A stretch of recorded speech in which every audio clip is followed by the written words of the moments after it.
council. We could just go over. We could just go around the table and have everyone. Thank you. Okay, I will. It looks like there's already some. Would we make it through? 1, 2, 3, 4, 5, 6, 7. We get.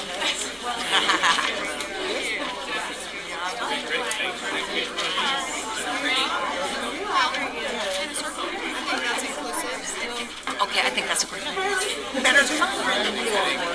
Emily, we came up with a better idea. We're going to go around this circle. Okay. Awesome. You look cute. That's good. You look really cute. In between getting everything else done. Thank goodness the Four Corners thing. So, how are we? Is everybody here? Yeah. Does everybody have their, this? Does everybody have one? We need to get some people to go in there and, Okay. So it's not noon yet. It's not quite noon. How are you? Yeah, I mean, it was understandable. I mean, it was getting to the point where it was going to be costly. And it's something that it's, I mean, I'm sure it was already just there, but it's something that's community. It's not like, like stringing along a private business or something like that. Which is that Potential scam. as well, of course. I like it. Yeah, turn that off. That's for if I have to look on my calendar and say, yeah, I can meet on that day. No, I can't meet on that day, so I always have to have it with me. It is new. Right, that was the last word. So, well, thank goodness.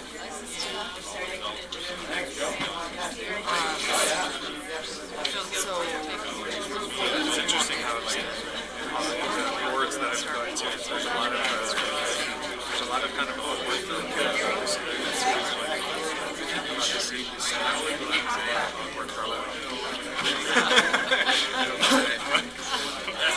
don't know what to tell you guys. Look the other way, I guess.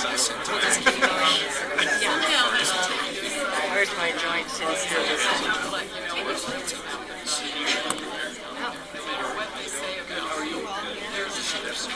They've been pretty professional. I think we To are their credit just trying at to this find point. my They don't seem interested as much with item lunch there.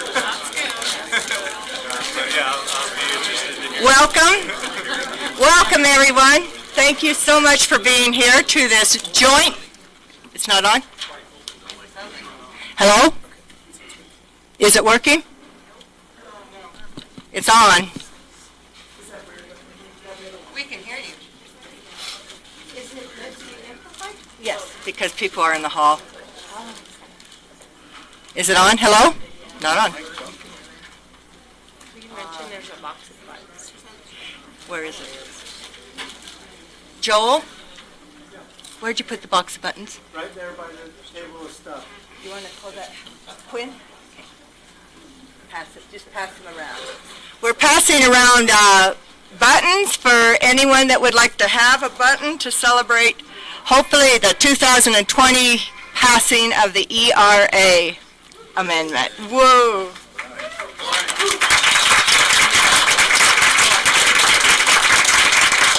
Are the mics working yet? Are the mics working?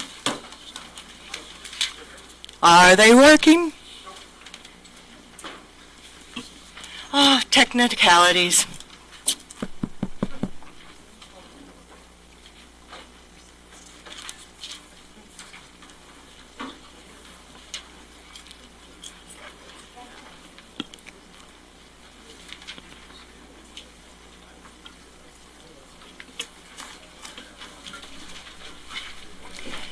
Well, I wonder if we should start. Is it? Are they on? They're not working.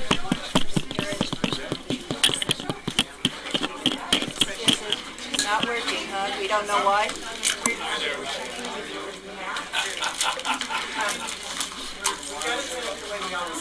Okay. I will get a consensus from the councils. Do we want to start without our mics working, or give it a couple minutes for Matt to figure out the problem? Go ahead and start.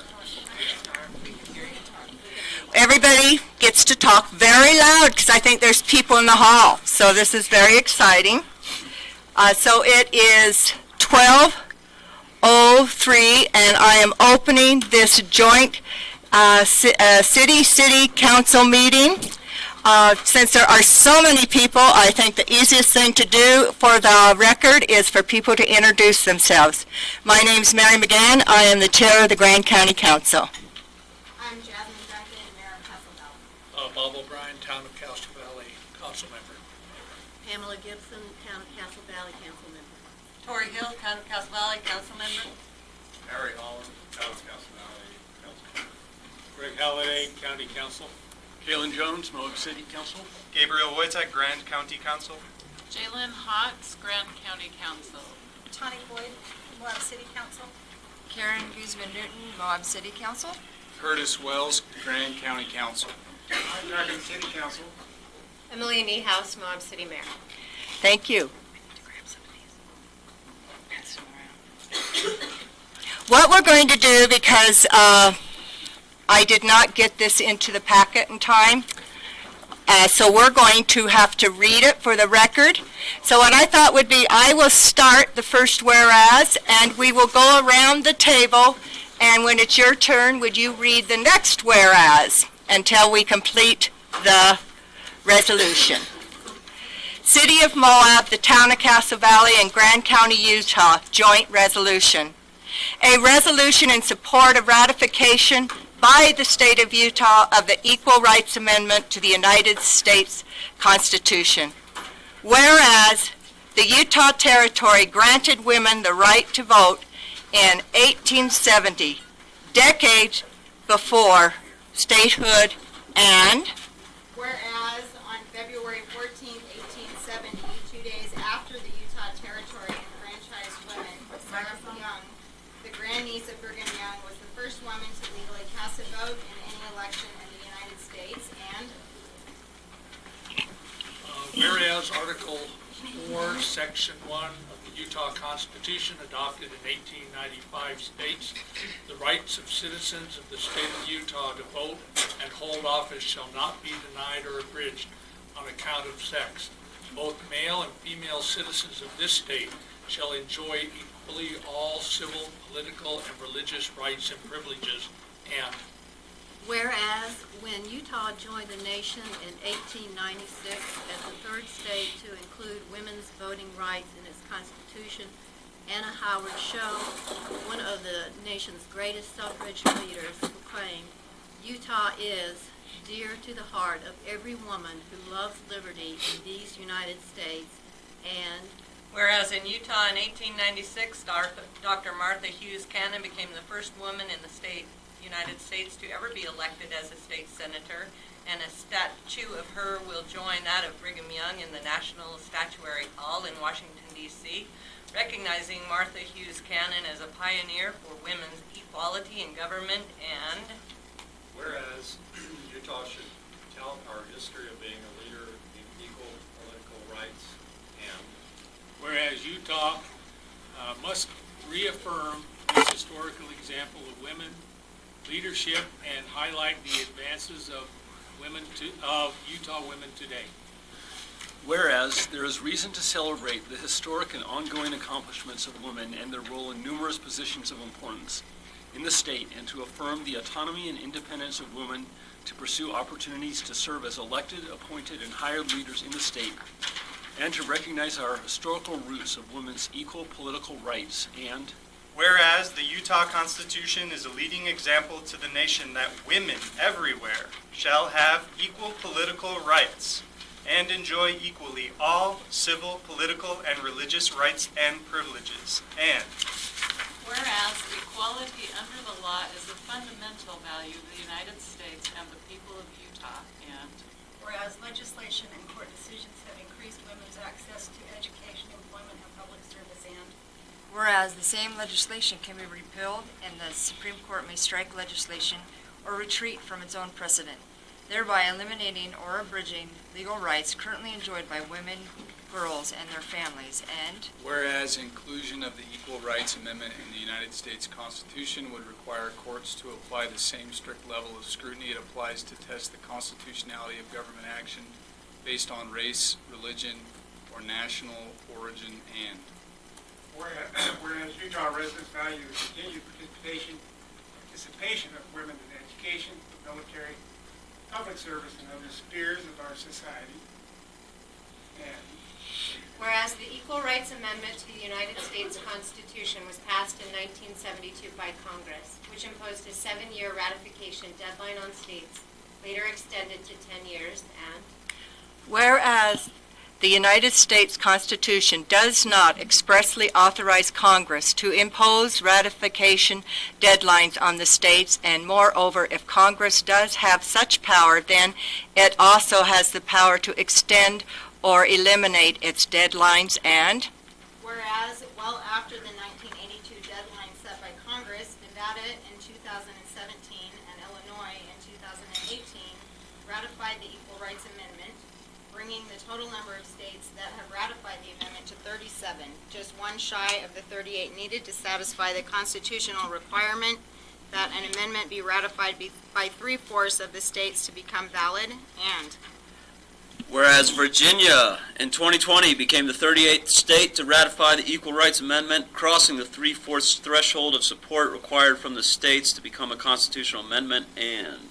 Whereas the Equal Rights Amendment states, Section 1, equality of rights under the law shall not be denied or abridged by the United States or by any state on account of sex. Section 2, the Congress shall have the power to enforce by appropriate legislation the provisions of this article. Section 3, this amendment shall take effect 2 years after the date of ratification.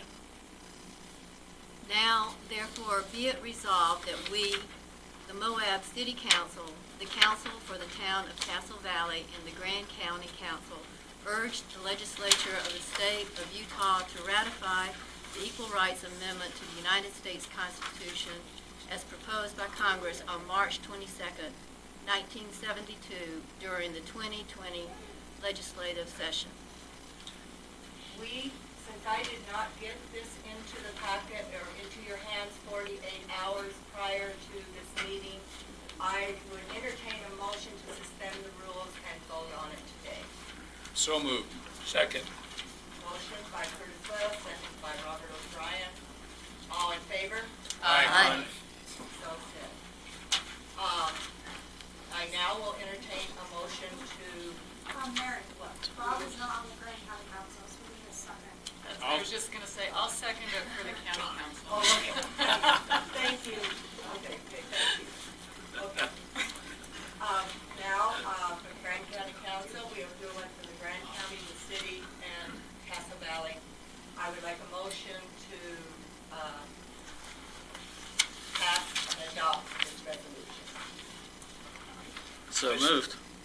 So moved. Evan Clapper, Evan Hawk. And I'll call for a vote from, or for a motion from the city of Moab. so moved. Karen? So wait, I think we just did the same thing again. We're going to do Well, each okay. and then have deliberation and then vote. Yeah. So is there a second? Tawny, thank you. And for the town of Castle Valley, do we have a motion? Yes, so moved. Second. Open for discussion. I want to just say that I worked very hard to get this passed in the 70s. I had young girls tell me, well, when the Equal Rights Amendment was passed, and I looked at it and said, the Equal Rights Amendment passed? It didn't pass. And so I was very excited that in my lifetime, it looks like it's going to happen this year. So thank you. Anyone else? I did want to make a comment / statement. I wanted to do some recognition. First, I want to recognize women who run like a girl. So female politicians and trailblazers, specifically in this room, that are not sitting at this table. Will you raise your hands? If you currently or have served. All of you should raise your hand. Raise your hands. On planning commission, on council. Run a business. Well, hold on,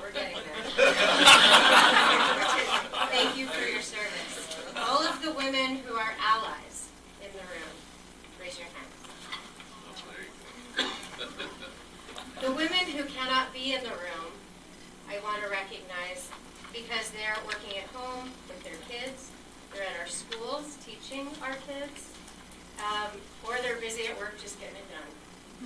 I want to recognize the Moab women who run their own businesses, particularly the trailblazers in our recreation economy. Raise your hands. Yeah. And all the women who have inspired me to follow my dreams, and women like my mentor, my friend, and my role model, Mary.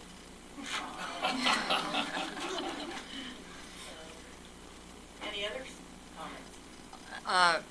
Chair, if I may, I just want to say this came out because of a local citizen, Jessica O'Leary. I'd really like to say thank you, Jessica.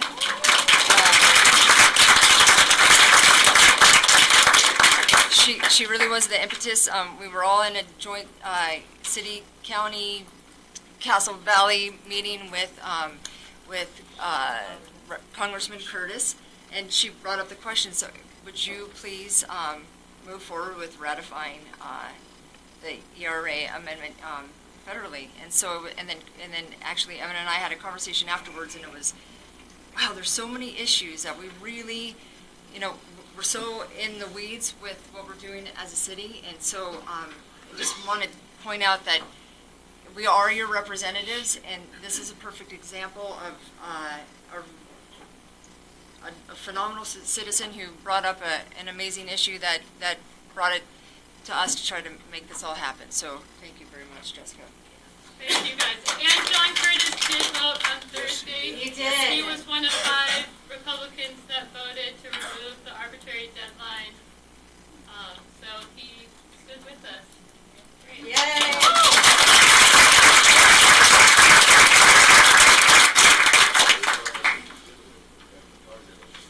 Any further discussion? The first time I marched for the ERA was in 1973, so many of you were not even here. I couldn't drive, and I rode the bus downtown and marched, so it's about damn time. Agreed. Anyone else? Well, I would say, since I have 2 daughters, why else would I want anything else but the best for my daughters, and all women in general? Thank you. I will ask for the vote from Grand County Council on ratifying, or not ratifying, pass and adopt this resolution. Grand County Council, all in favor? Aye. Aye, passes unanimously. Moab City, all those in favor? Aye. Town and Castle Valley, all in favor? Aye.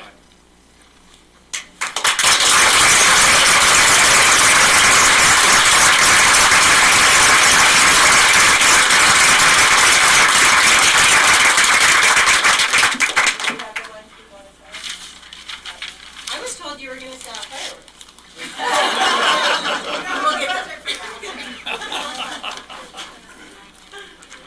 Thank you, Wilson. Shall we sign now, or shall we sign at the end of the meeting? We should sign. Let's sign. And how I thought we would do this was, we have lunch and then we have a whole other section of our agenda. After we sign, we will have any pictures, people can get their lunch, and anyone that has to leave can leave at that. They're grabbing lunch with other people. I'd like to thank everybody in the room who does not associate as being a female or a woman for showing up in support.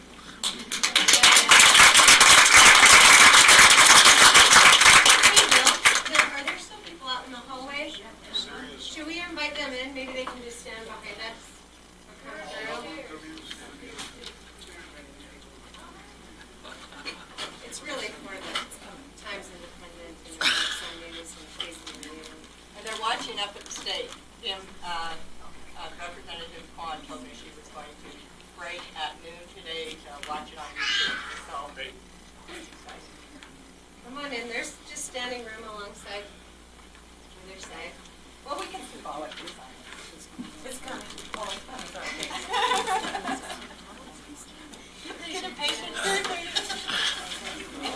Wasn't sure if it was going to pass. Oh, Evan Clapper has a right.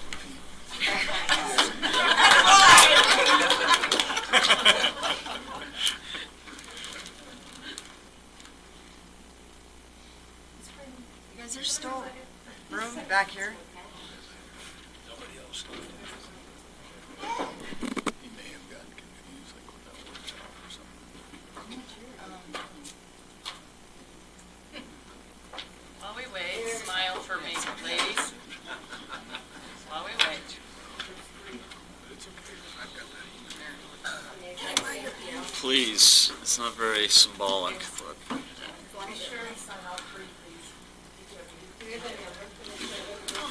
We'll get that with you. Your signature.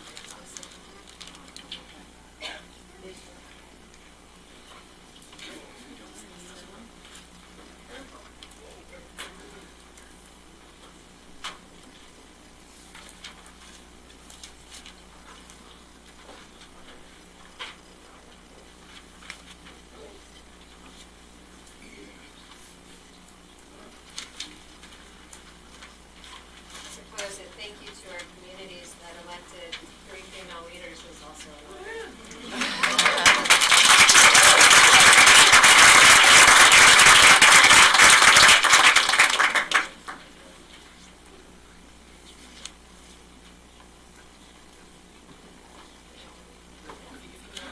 Summer, will you come up and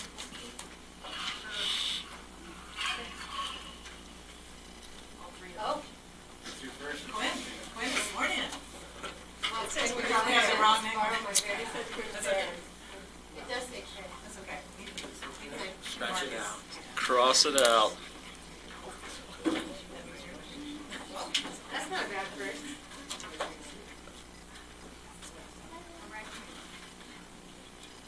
Ruth, you'll probably have to follow up with Jocelyn. Okay. Tell her to stop by.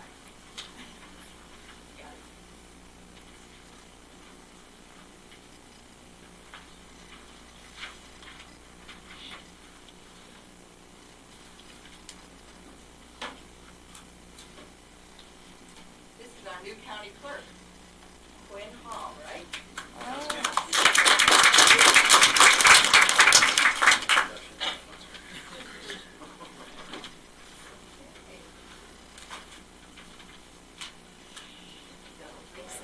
Thank you, everyone, for coming and celebrating with us this exciting day. Thank you very much.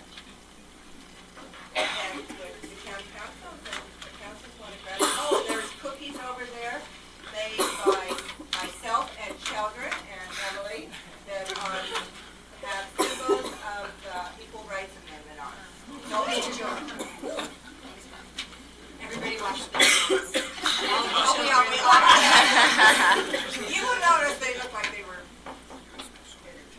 So, lunch now. And if you came here specifically to support the passing of this resolution, and you're not interested in other items on our joint agenda, you can go about your day and in celebration. There are still buttons if you'd like to The box is right here. take some bling with you. Thanks for coming.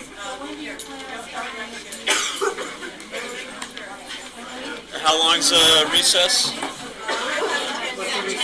10 minutes. 10 minutes.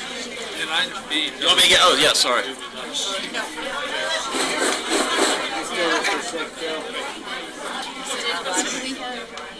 Hold on. Look at this. I think it was. Probably we knew, but what's the hang?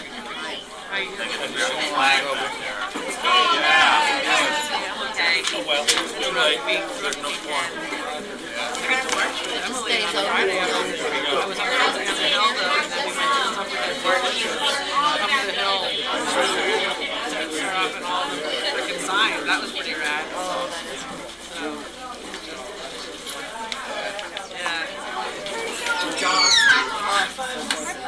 yeah. Day by day, the big horrible tragedy is very close to my heart. Yeah, my kids, they cried. I took them to Barcelona with Ashley last spring. In the country, they're for it. I had a sick weekend here.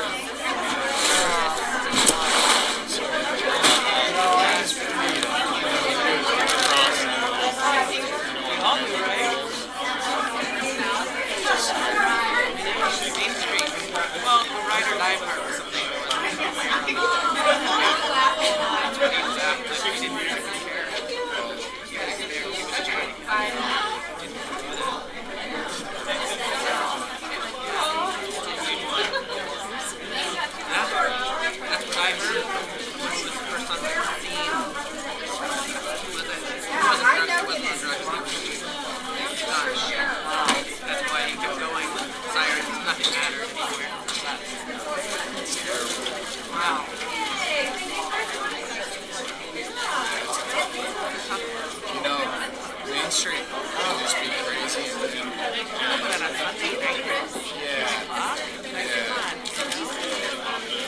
I'm not, I have to avoid him. Until a kid, it's so weird. But since then, like, I'm like, you know, like, I know, I was telling my wife, like, I got a 4-year-old, and there's times, like, I've been going out to work. How you doing? Get some meat. I just put her in the seat. Yeah. Do like the half bottle thing. Doing quick. And there's not much I eat, so I gotta get it while I can. Keeping your chair warm for you.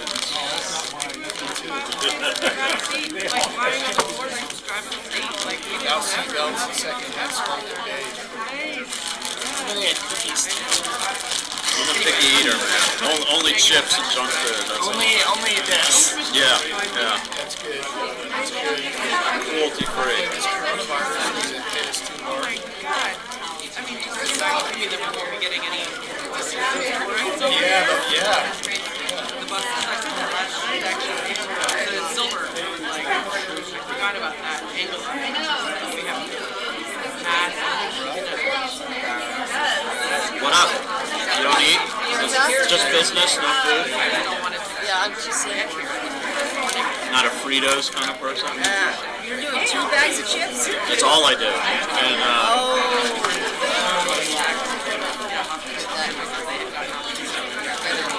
ski this weekend? This weekend. No, you're not gonna fit me. Tough time. Bad time. Did Sienna have Monday off? Did Sienna have Monday off? She went out with Hawk yesterday. I was working. Did it snow last night? Or the day before?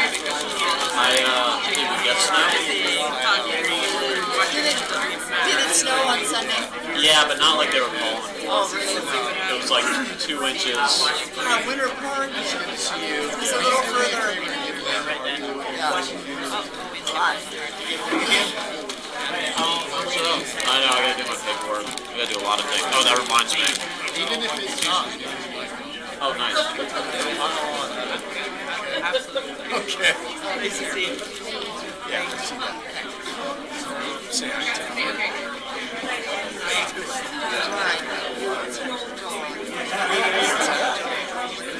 Oh, yeah. Well, that's the way it goes. They always do. Now that all the businesses are opening up, it's fun to see which new ones there are, which ones change hands, all the murmurings of a new season. Kind of exciting.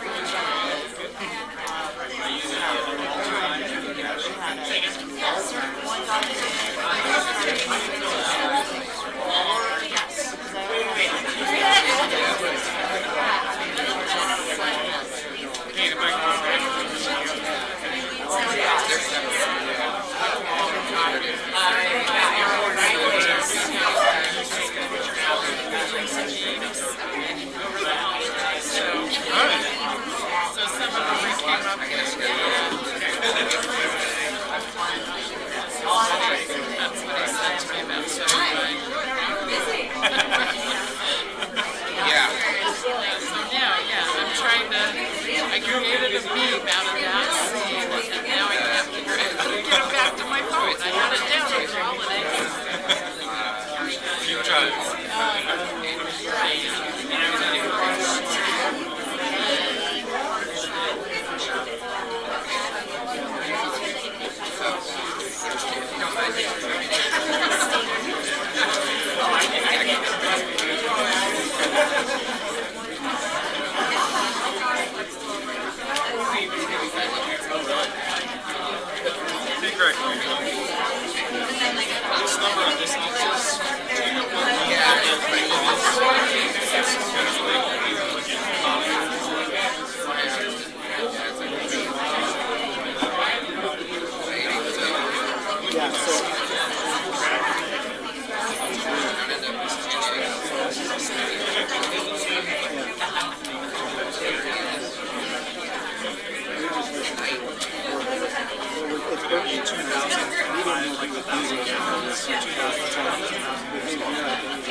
Get started.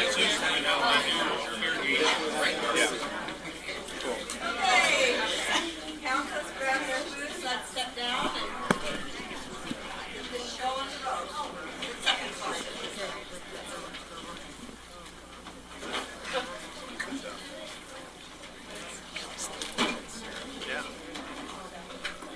We have the attachments.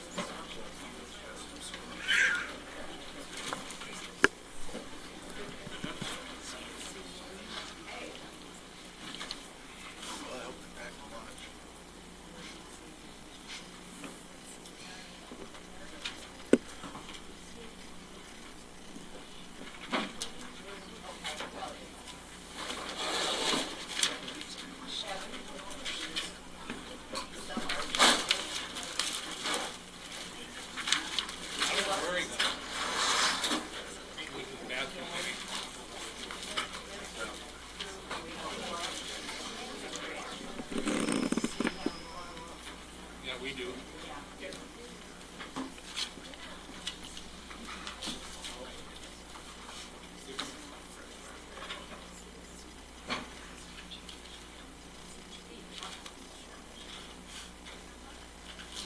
And the time is now 12:30. We will reopen the joint meeting of Moab and County Council.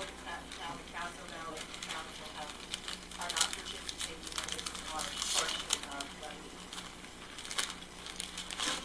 So we will open up our first agenda, UDOT recreational hotspot funding review and discussion.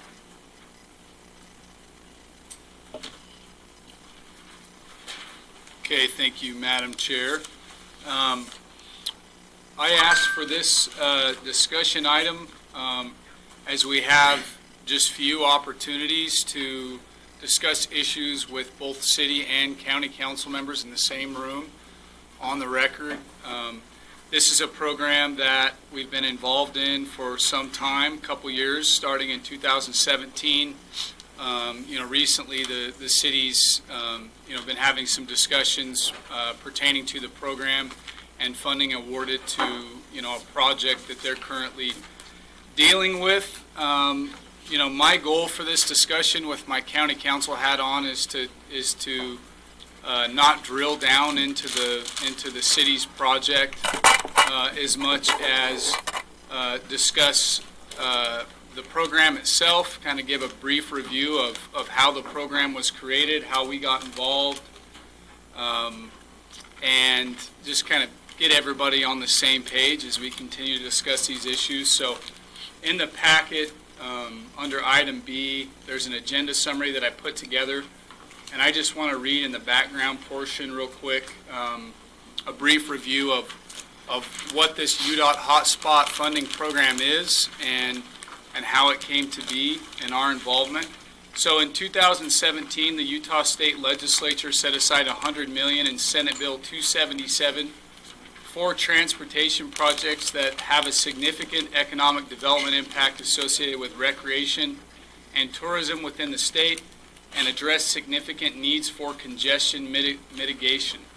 Following a discussion item regarding the passage of Senate Bill 277, both city and county councils discussed the opportunity to pursue these funds for a downtown bypass project.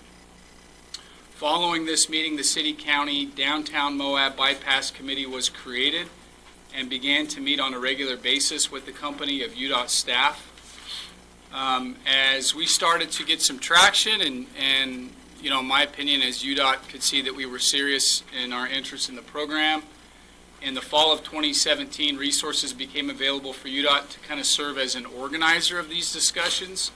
And in November 2017, the Moab Downtown Bypass Committee more or less transitioned into a stakeholder group with meetings held in the county council and city council chambers, but largely organized and contributed to by UDOT.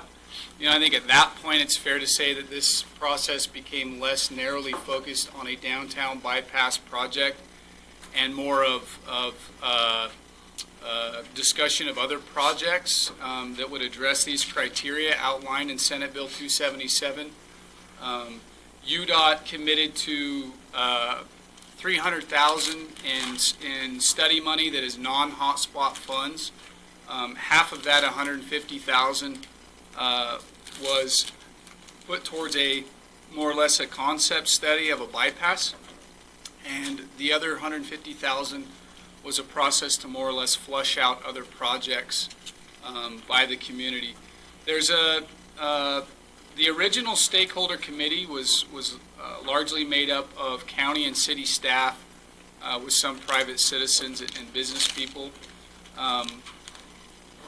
And so, I think from my standpoint,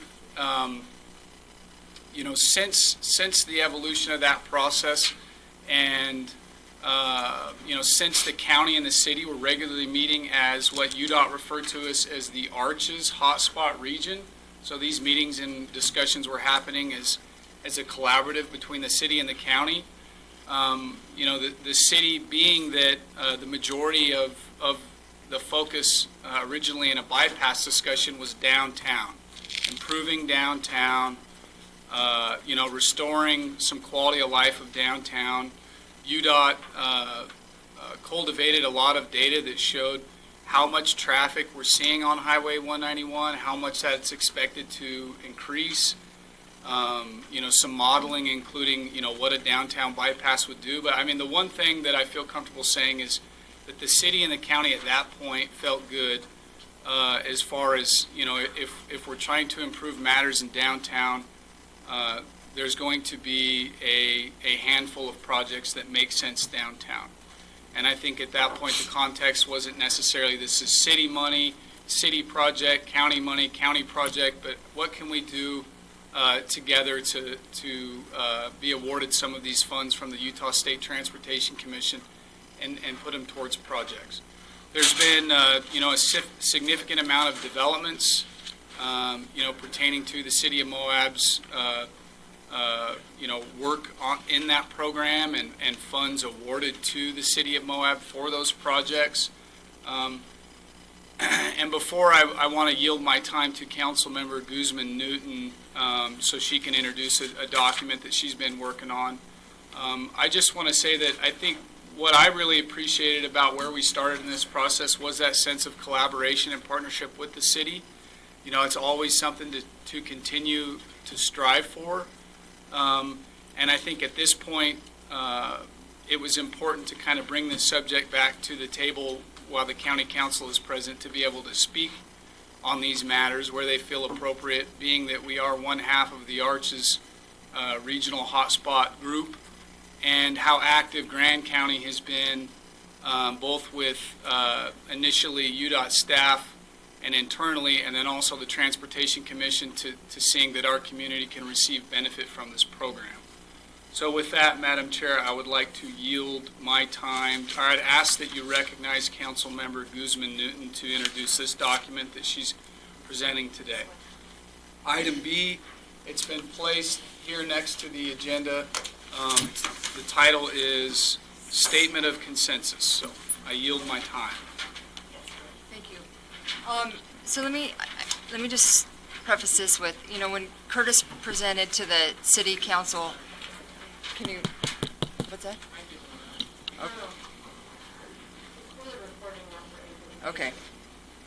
So when Curtis presented to us at the Citizens to be Heard 3 weeks ago, it really opened my eyes that we had the potential to, we had a shot of solving real problems and having a different discussion about our hotspot funding. I approached our previous city manager when I first got elected because, the hotspot funding, the evolution of this happened before I was in office. And, since that time, the county and the city and some local private citizens have started a transit committee, and we're looking at problem solving for our valley. And it's not problem solving for the city or problem solving for the county. It's a joint effort to figure out, what would be best for our community. And so after Curtis showing up to our meeting, there was some discussion with my fellow city council members as to what we could do. And I've been asking people in the community, if you had 10 million bucks, what would you do with it to solve issues for us, for the county, for the city? And not one person has mentioned a parking structure. So to that, I would like to read into the record the statement of consensus. Moab City and Grand County, also referred to as the Arches Hotspot Region, regarding the UDOT Recreation Hotspot Funding Program. As members of the governing body of the City of Moab, we share herein our unified position on the UDOT Recreational Hotspot Funding of the Cooperative Agreement regarding a downtown parking structure and dispersed parking. With our fiduciary responsibilities and authority to review and direct municipal administration in mind, we have arrived at the following position. We hereby direct the city manager to immediately pause the $8.3 million UDOT cooperative agreement for the Moab downtown parking structure, and to immediately pause all requests for UDOT funding for dispersed parking.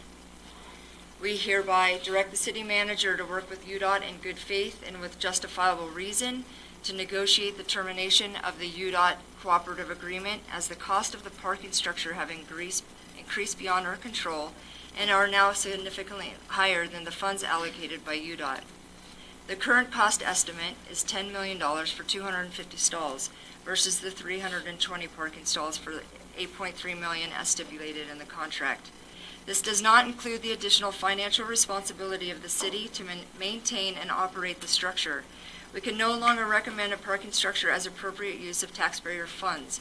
We direct the city manager to work with UDOT to ensure that upon termination, all funds are returned to UDOT minus funds expended to date as stipulated in the cooperative agreement.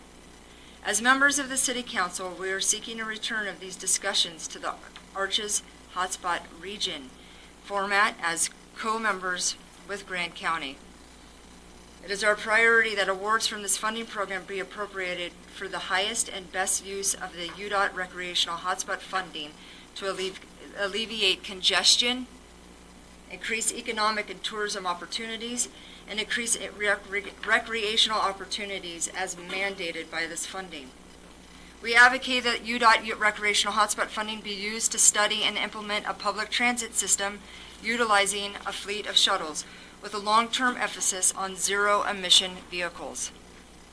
The area of investigation shall be determined at the appropriate time. We advocate that UDOT recreational hotspot funding be used for dispersed parking that specifically supports a public transit system with surface parking prioritization in the city and the county-owned land with 300 feet of designated bus stops along US 191 and Spanish Valley Drive. We proudly acknowledge that the transit system will greatly enhance the quality of life of our local community by relieving congestion on our roads, and is in keeping with the objective of the general plan to protect our natural resources, to maintain a high standard of air quality in our region, to protect the natural beauty of our viewshed, and to promote and facilitate affordable housing throughout Spanish Valley. We greatly appreciate the support and collaborative efforts of UDOT staff. We fully understand that updating our project request to reappropriate UDOT recreational hotspot funds for a transit system will require a formal discussion with and request to the State Transportation Commission. We have enjoyed and appreciated very much past opportunities to communicate our challenges, needs, and opportunities with the State Transportation Commission, and would enjoy additional opportunities to do so as we learn more from the transit studies and as our transit system planning continues to evolve. Respectfully, Karen Guzman Newton.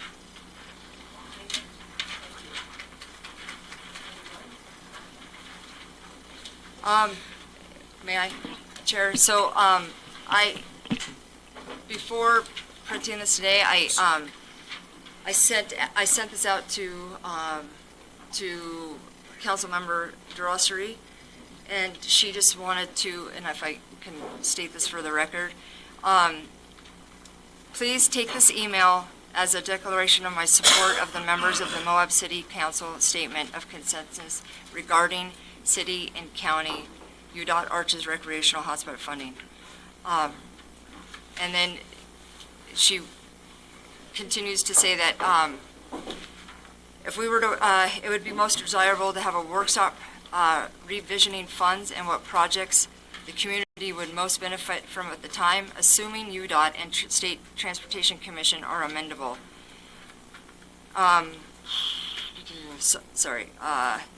If there are multiple workshops, visioning, revisioning, it seems like the place you want to start is workshop number 1, so the cart is not before the horse. I am most excited about the prospect of a valley transportation system, should that prove realistic, affordable for all of us. On the surface, it seems a shuttle or bus service would serve a much greater number of our residents, visitors, businesses, and workforce, and moving people with fewer vehicles than the example of one parking lot, regardless of where that might be. If helpful, I also support all the suggestions residents made at our last council meeting about the need to implement low-hanging fruit, things recommended in the parking plan, such as increased signage to direct folks to parking and time limits on downtown parking to help with the problem of folks parking all day in one spot. I would also like to honor the request to garner the diverse spectrum of business voices in determining how to best to maximize dispersed parking. That seems like it would meld nicely into the same visioning workshop above. Thanks to all of you. It takes reflections and guts to revisit a decision when circumstances change, but it does seem to me consistent with the definition of good governance to stop and reassess when changes do occur, particularly to reflect on whether the best use of public funds has shifted. I commend you for doing that. Gratefully, Ronnie. So this is just an opportunity. I mean, I wanted to open this up for my fellow council members and the Grand County Council to join in these efforts. So that's where it stands. Yes, Jalen? I will just say this is really powerful, and as a member of the original Hotspot Funding Committee, in the third bulleted paragraph, those mandates are really key to this whole process. And so I wholly support this because at the end of the day, I suppose it's a little bit conceivable that a parking structure might meet those, but I cannot see that a parking structure draws cars to one place, and it does nothing for the congestion, economic opportunities. I just don't see that it's meeting the mandates of the funding, and some of the other suggestions are much more closely aligned with those goals. So I commend you for taking the time and having the guts to write this. I did go to the last city council meeting, and I commend you for that, and I think this is a really powerful statement. It's too bad you didn't share it with the rest of the council this morning. I apologize. I just finished it this morning. You just put this in front of us and we're supposed to make a decision on it. No, we're not. You don't have to. We just want to open it up for discussion. Yep. So Mike, have you seen this? Yes. I want to add, this discussion started in earnest for me at our last city council meeting, and consultation with our city staff at that time, the idea of trying to use hotspot funds for something other than a parking study and design. The garage parking structure, if you will, is in the design phase right now. There's a $150,000 design contract, and maybe a quarter or a third of that money has already been spent, so that would be money done too. And when I inquired about changing, redirecting that money to what many of us think is a better use of funds for some of the same reasons, among others that Jalen just mentioned, our city staff thought at that time that there was no way we could do so without incurring serious financial liability for the city. And since that time, is my understanding, and I think we have some UDOT representatives here to confirm this, the story has gone that as long as we choose an alternative project that meets the original goals of economic opportunity, increased tourism, and relieving congestion in downtown, and that would be something that they would consider. Karen pointed out, it would have to go back through the Transportation Commission, but I've been on council now for about 2 years, and I was not part of the original 2017 study. And when David Ever was our city manager, I was uncomfortable all the time because it seemed like that's where we were headed. And I kept asking them if we could get out of this, and it never happened. So now that the tide has turned to some extent, I'm very much in support of pursuing alternate funds. A couple of other reasons besides one that David and Karen have already mentioned is the view shed. I've been more concerned about view shed. I came from Boulder, Colorado, where years ago was a funky little town, much like Moab is now, and it built up. The price of the land goes up, and people argue that one building won't matter, but if that's spread. And Moab's downtown would look very different than it does now.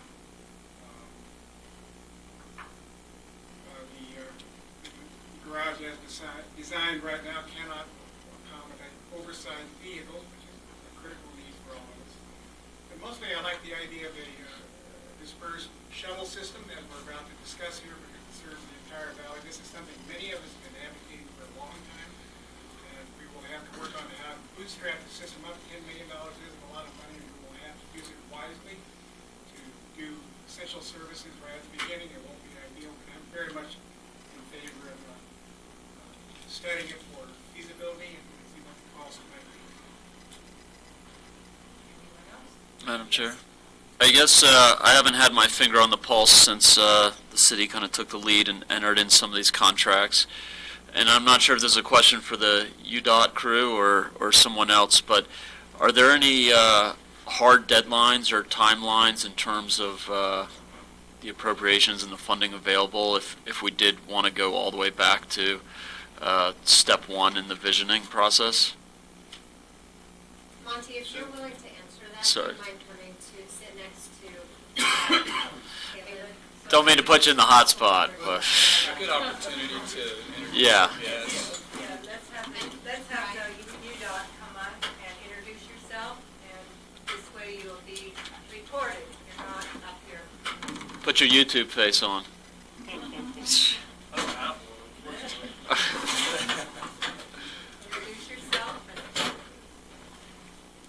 Yes, I'm Monty Aldridge. I'm the Deputy Director for the Utah Department of Transportation for Region 4, which includes the southern half of the state.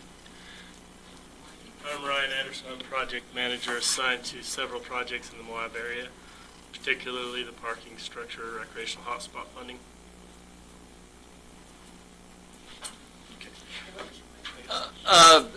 So as it's been alluded to, there's some concerns from citizens about the best way to spend this money, and some of the argument has kind of been that because the process is already underway, that it's too late to kind of change course.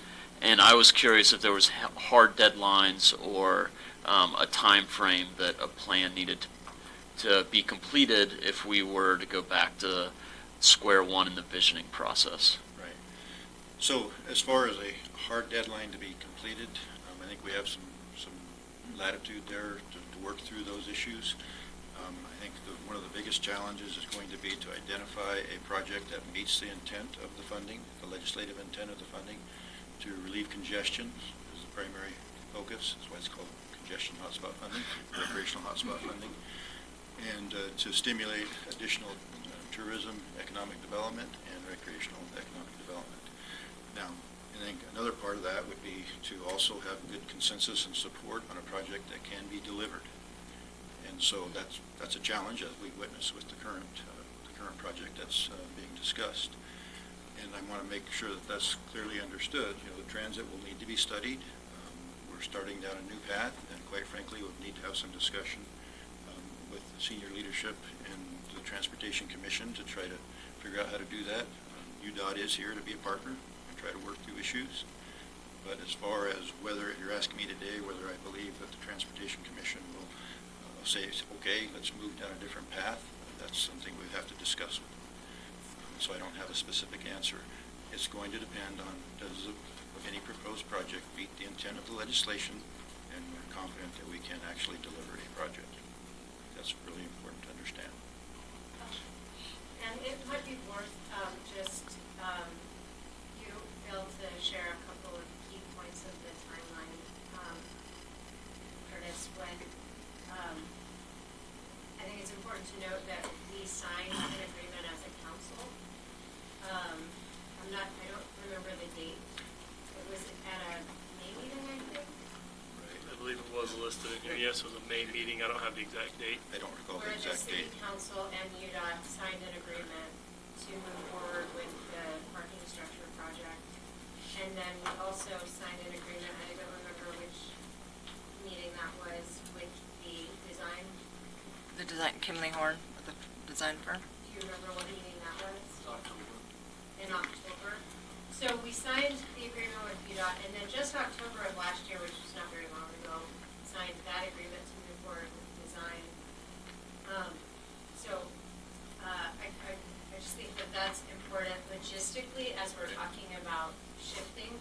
We're in a contractual agreement with two entities as a city, and we're talking about being in breach of contract by, with this statement. So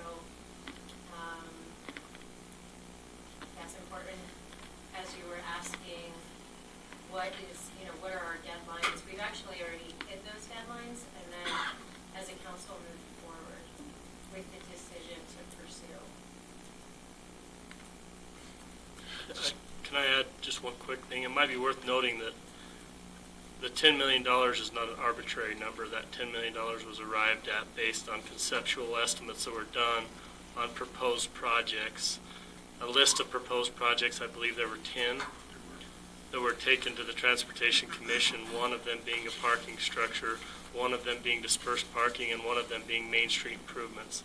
I think that's an important part of the timeline also to recognize, is that those ideas were taken to the Transportation Commission, and that $10 million was approved based on those projects. So the idea of shifting gears to a new project, a transit project, I think one thing that just hearing it, and as Monty said today, this is a Transportation Commission decision, but just one thing in hearing this today is, do we have any type of a conceptual idea of what we could deliver with $10 million? Because I do think it's important that this funding was designed to deliver a solution, and I don't know that we have any conceptual numbers in regards to what would be delivered through a transit system. I just think that's something worth considering, is we need to have a deliverable.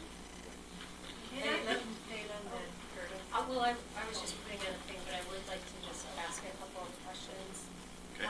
The first question is, would the Transportation Commission and UDOT consider this transit fund request in addition to all the projects that were currently funded? So we've got our parking structure and dispersed parking that we just had very little conversation about. But my question is, can we have our cake and eat it too? Can we have both? Are we limited by approaching UDOT and the Transportation Commission and the legislature to get funding for a transit system in addition to the parking structure, or is this like $10 million and that's all the money we're ever going to get?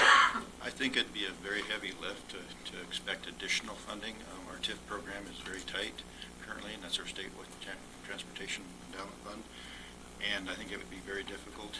This is specific legislative funding to address recreational hotspot challenges throughout the state, and so those have all been allocated, of which the $10 million did come in Moab. Like Ryan said, it didn't come just $10 million to figure out what to do with it, and so it did come based on the estimates that were developed through that process of prioritization. And so, quite frankly, we have to figure out how to move forward, and what would be the methodology as a transit system. If we don't have hard numbers in front of us today, we really can't speak to that as far as those numbers go. I do know that in the St. George area, that is part of the issue they're looking at with the transit system, and they're a year into it, and they're still, they haven't ordered buses yet. They're still working on that. Yes, sir. Yes, ma'am. St. George in the Zions area. The other comment that I was just going to make is that my first job in the state of Utah was actually working for Bryce Canyon National Park, and I was charged with doing a shuttle evaluation for them. And I know that there have been comments, Karen, you made it about the concern for the maintenance of the parking structure at $100,000 a year. The cost of transit, shuttle system is more than $100,000. So I think that there's, like you said, a lot of things that go into the equation with a shuttle system. It's the easy part is funding the stops and the buses. The hard part is the ongoing maintenance of the inventory as well as the drivers. No, I absolutely respect that. So I was a member of the original Hot Spots stakeholders group, as were four of the council members up here, Jalen, Tawny, and Curtis. So the intention was that there was representation from the affected local governments as well, and so we were all engaged in the process throughout it. And as I understood it, we had wide-ranging discussions initially, spitballing like what could we use this money for, and we discussed a multi-use path out Spanish Valley, which I was excited about, but what we ended up with were projects that would benefit the community and which we had a reasonable expectations would score competitively versus the projects that were being proposed by other communities for this limited single allocation appropriation of funds. And so it strikes me as odd to go back to a funder and say, we want to use this money for an as yet not well-defined project, including an aspect that we rejected in the initial round. And it seems like it would only be fair then, like, to open that up to other communities as well. Do they want to rethink what their appropriation is used for? So I also understand that UDOT is providing significant funding for a regional transportation plan right now. So, and that could lead into a transit study, which could eventually deliver cost-effective transit in a way that balances the budget with the needs of the ridership. But we're not there yet. I mean, we're in the transportation plan phase, and then there's another phase after that, just to look at what a transit plan would look like. So it seems a little unrealistic to think that we can turn the ship at this point, and the time to. And I'm a little puzzled. It seems a little late, given the commitments that the city has recently made. So. You're working hard not to give me the floor. I'm here now. I've got my timer for 10 minutes. It's Robert's rule. So I want to address a number of points. First off, I would like to focus a little bit more on I wanted to make sure everyone has opportunity. Nobody else wants to talk. Okay. Thank you, Madam Chair. As addressed in the agenda summary, the goal was to not drill down on the city's project. So as far as me misrepresenting the timeline, I think I've been very clear that we're here to kind of talk in a collaborative manner. If there's specifics related to the city contract that you would like to discuss, that's up to you. You guys have had this draft agenda since a week ago. And as far as Tawny, if there's concern about this, I can tell you, 3 years on the county council, if I had a nickel for every time someone dropped a document in front of me that I wasn't collaborated with on, I could build everybody their own parking garage. So there's absolutely nothing wrong out of defense for the work that the city council members are doing to get on the same page in advance of a discussion. And to echo Jay Lynn's sentiment, I think what you're doing is very brave, Karen, and I think it's the right thing to do because you're putting on paper what everybody's thinking, but what everybody's afraid to say. And so, since we initiated this discussion, I've enjoyed a couple of phone calls with UDOT, one of them including Monty and Rick Torgerson. And the feedback that I've gotten was that it would be shocking if the Transportation Commission denied a request to fund another project as long as it hit these criteria. And so, this idea, I would enjoy the opportunity, to go in front of the Transportation Commission with a representative of the city and say, we're at a different place than we were 2 years ago. The stakeholder committee that Kaylin's referencing, there was 2 county council members, I was one of them, and the documents that I have 3 downtown projects on it: dispersed parking, an east parking garage, and a west parking garage. Well, there's quite a bit of difference between that 50,000-foot view of those projects and where we stand today with the specific project that the city is engaged in. And there's feedback from steering committee members of the parking garage, my own personal evaluations of the project, and given the fact that representatives from UDOT are saying that, this program funding $100 million through SB 277, that there's not additional funding, they're not doing more rounds. So I feel an obligation and responsibility to the public to make sure that we get this project right, and that the public feels like it's equitable for everyone, so that the businesses and the people on Main Street feel like it's equitable. In this document, the city council members that have, Karen that's put this together, she's still referencing dispersed parking. That's something that was on the original project list of those 3 projects. And so I support you guys. I support what you're doing, and as our priority lists evolve and as our pipeline of project changes, I think, the direction that you're trying to go with this is very much more in alignment of that spirit of collaboration and finding projects that benefit the city and the county. And so I just know that I stand behind you, and I think that I would hope that the county council, with review of the facts and the information, would look forward to kind of coming back to the table, as a region with UDOT and making sure that with a more publicly engaged process and with a sharper sense of what our projects could be, that we go back in front of the Transportation Commission and get this right.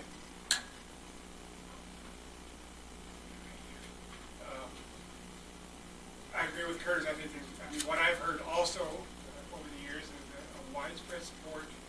Everybody's afraid to voice it. Doesn't bother to voice because they think the parking structure is a done deal. Monty has a great question. You're absolutely right. We have to show what it is we want to do and how we can afford to do it. Because we're nickel on it. Because, as you say, it's going to be a tough road to climb to ask for any additional funds. So we've had some very preliminary discussions Karen and I have about what this might actually look like. We talked about routes and stops and so forth and stuff like that. We're a little reluctant to get into specifics, but we need to soon. Now that the public is here, all right, and I want to thank our newspaper reporters as well to help us get this issue out to the public who's not here. I think a lot of people have interesting contributions that they can make, what they'd like to see in the way of a regional transportation system. And we will fold all that in, and then I'd like to see a joint city and county workshop, if you will, to fold all those ideas together and try to flesh out some sort of conceptual plans together with how we can bootstrap this thing up and how it might be funded, who's going to own, who's going to operate, how's the bill's going to be paid, what are we going to get out of it, all that kind of good basic level stuff. And then from there we can decide whether this is really feasible or not. That's where I'd like to see us head, and I think the public is very much a part of this. We get a world of letters on controversial subjects, and I certainly expect we're going to get a world of letters on this one. I know already some people won't be happy, but I suspect many more people will be, but I'd like to find out.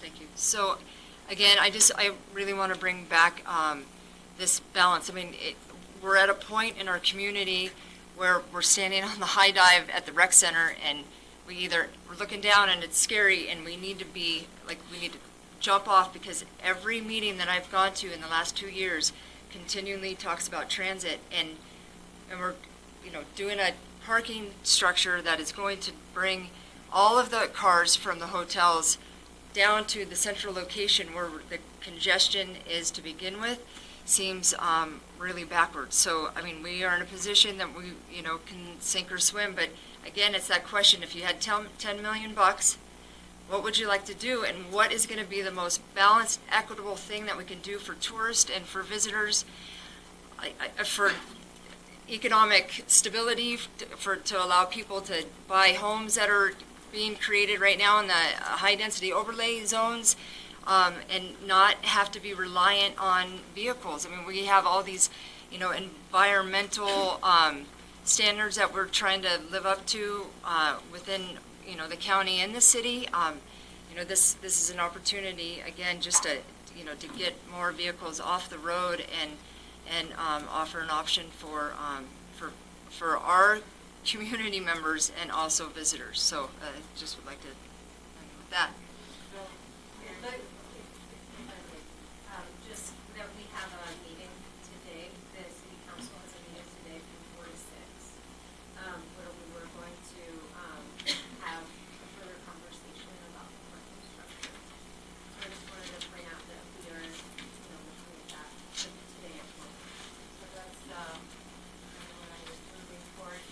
This is a huge, lots of moving pieces, lots of things that need to be considered, contracts, how to move forward. So what I would like to see is, we won't be able to see much in the workshop with the community, but we will need to stay close to, communication needs to be really close on how to go forward. It sounds like we've got this. So when we get future consideration, let us think about time sooner than later when we get together as two councils. I'm sorry. So, Mayor, I would just ask that, we do a straw poll and see where the city and the council would be if we could,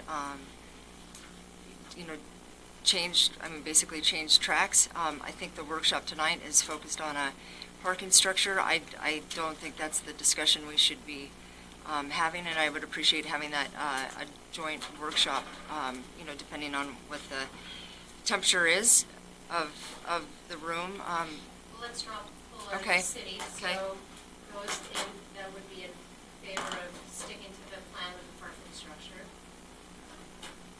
And those not in favor of sticking to the. So, I think, And Ronnie, yeah. Is this an electronic meeting? You're referencing communications that I haven't received. Come on. And so this is a straw poll, not a vote, to see how our council is feeling about the parking structure, is what you were just asking for. And I think our council is divided. I'm not willing to draw out the idea of a parking structure to use the funds for something else. I want to get as much funding as we can to get, manifest all of the projects that we have envisioned personally. But as for our workshop tonight, I think that it's important to include, the point of tonight's meeting is to have a conversation between the design committee and the council.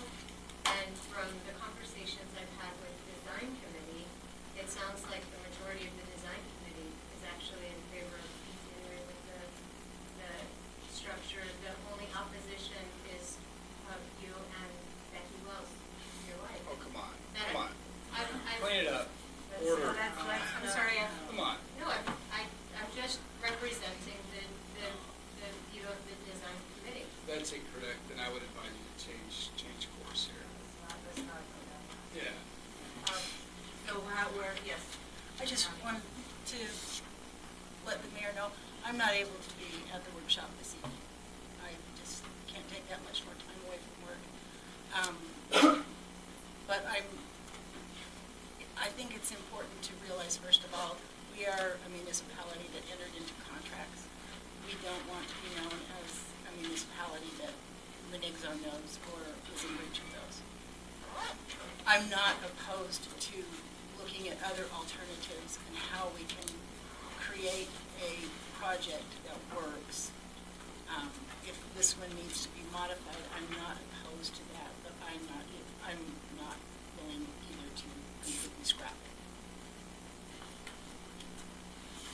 So it sounds like you guys will have your meeting tonight. There's a lot of discussion. Thanks, Deb. And I don't know if there's anything for the county council to follow up. I myself, do want to have. Well, let me jump in there. I realize it's a sensitive thing. I see that the time is pretty cruxy with having already entered into contracts. It sounds like we're getting some feedback also that a big pivot might be a little harder to pull off. I think if there's something where we're still addressing parking, maybe not in a central one big structure, but the original idea of a north-south, east-west, dispersed kind of thing. I haven't wrestled with it too much personally because I've kind of viewed it as a city project, and I've kind of stayed in my lane on it. But I do recognize that there's a lot of outside players and partnerships for around the state that I would be hesitant to sour their opinion of us. And I know that, with congestion projects in the past and the idea of a bypass that we pulled out of late in the game, I don't want people to get cold feet when dealing with Grand County and Moab in general. But I see a lot of value in trying to deliver a project that the community's excited about and behind 100%. And I think that there are a lot of voices, that it's not just two lone voices that are questioning the best way to spend this money in the community. And I'm sorry that I don't have more to offer in terms of a resolution or a way forward. But I do appreciate the collaboration between the city and the county and, partners around the state. And I would like to keep those healthy and to continue to move forward. And so I think that there are still options on the table. And I'd really like this to be something that the whole community is excited about. And good luck to the powers that be in making that happen.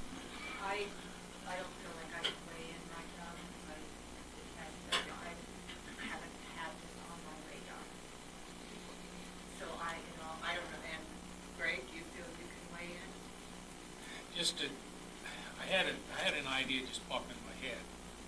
Recently, we had I don't know if he was a private citizen, try to start a bus line in town. As far as I know, it didn't work. So I think we need to be real careful going down the road of a shuttle system. I mean, there's been a lot of talk about having shuttle systems go up Cass Valley, all over the place, and nothing has worked. So, there was an idea of running shuttles into the park, and that doesn't seem to have gone anywhere either. So, I'd be hesitant about going down that road. That's a real serious thought. So, that's all I got to say. I said what I wanted to say at the beginning. I'm supportive to pause and slow down and reevaluate. I don't mean to double dip, but I could see this being a precursor to a bigger transportation project where, instead of one stop, the downtown stop, and then the terminuses on either end, that there could be some parking available in different zones that not only benefits different recreation, possibly even trailhead stuff, people that are, wanting to get to the fringes of town without having to drive. But one of the things that we've run into with establishing services is that there's not many options for stops along the way. And so maybe instead of one central parking thing, the idea of parking throughout, where there could be stops throughout, that if we had that in place, then later as transportation studies that are in the works kind of come to fruition, then there could be a little more of, here's a stop, there's a stop, here's a neighborhood, there's a school, that sort of stuff. Because I think that we all are in agreement that ultimately it'd be really nice to have a transportation system in place, but we also don't want to mess up what we got going. And so in the idea of cooperation, I personally will kind of support the city and whatever you guys go to the mat over and come out on.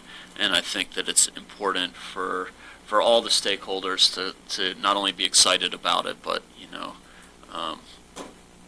really kind of the best thing moving forward and the best relationship that other entities aren't getting shy of us. Do we want to continue this discussion? We do have more items on the agenda. It's been an hour and 20 minutes. We want to continue this discussion, or we want to move forward?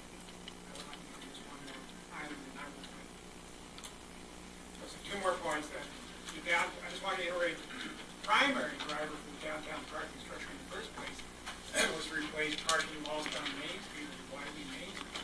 None of the businesses wanted that idea done. So there is an argument to be made in the future. Maybe you might want both, or something like that. But at least the primary initial reason for the parking structure has gone away. We have not lost, as of this time, any street parking.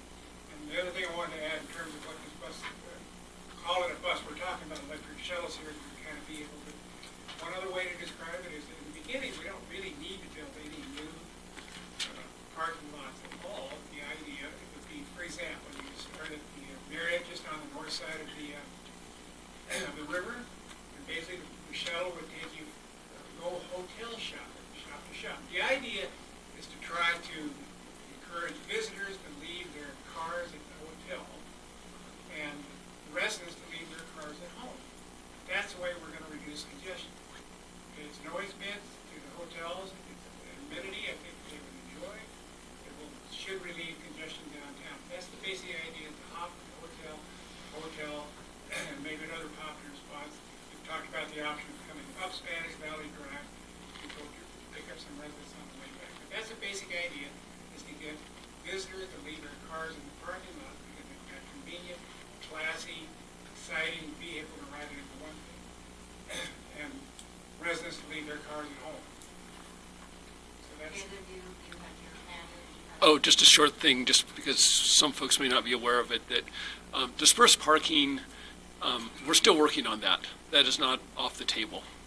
It may not be as many stalls as we had initially hoped, but we're still working on that. So hopefully that'll be continue to be a part of the UDOT funding as is. I just want to comment about the statement of consensus, just because I think it's important.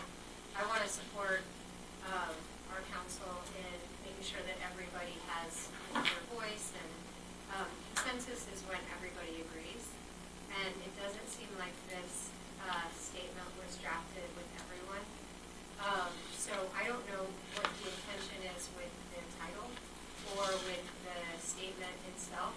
It's signed by you and no other members. Are you hoping to put it on our agenda for consideration as a statement? I was, and I was also hoping to, potentially look for support from the county council today as well, or in, the future, so that if we do have that discussion, which I really do hope we do, because it's not every day, in fact, it's the first time in history that we've been granted $10 million to talk about transit to would be a... We can talk about this letter, and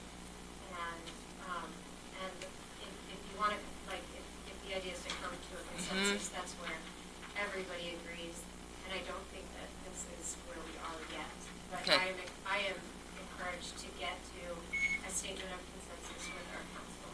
Thank you, Mayor. I just don't know where that will be, so Okay. that can be something that we can talk Yeah. about. Fair enough, thank you.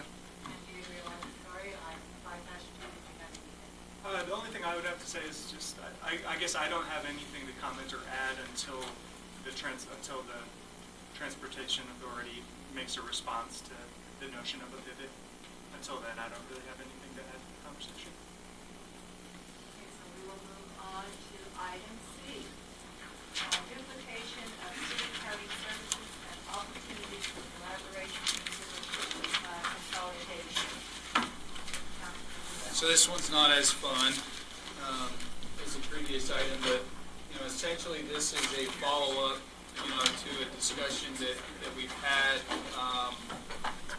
at various junctures, but particularly we do have a new city manager since the last time we've had this discussion, and we have an incoming county administrator that will be new to that role here shortly.